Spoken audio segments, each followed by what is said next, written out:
না না না না না না না না না না না না কি হল মন্তি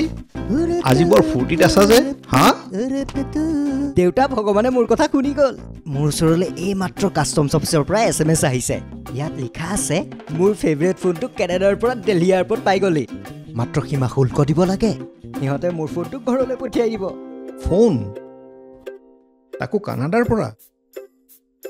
কোনে পঠিয়ালে বাৰু আৰে এইবোৰ বাদ দিয়ক মোৰ বাৰ্থডে আহি আছে নহয়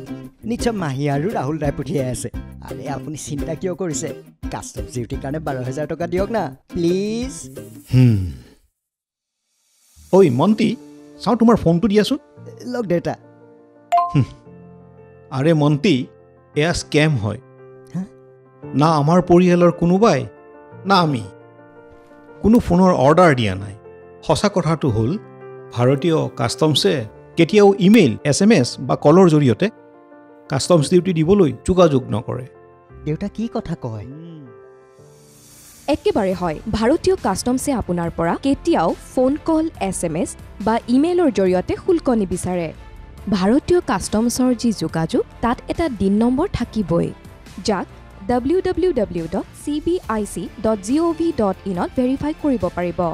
মন কৰিব আৰু এনে প্ৰবঞ্চনাৰ পৰা সাৱধানে থাকিব ইয়াৰ অভিযোগ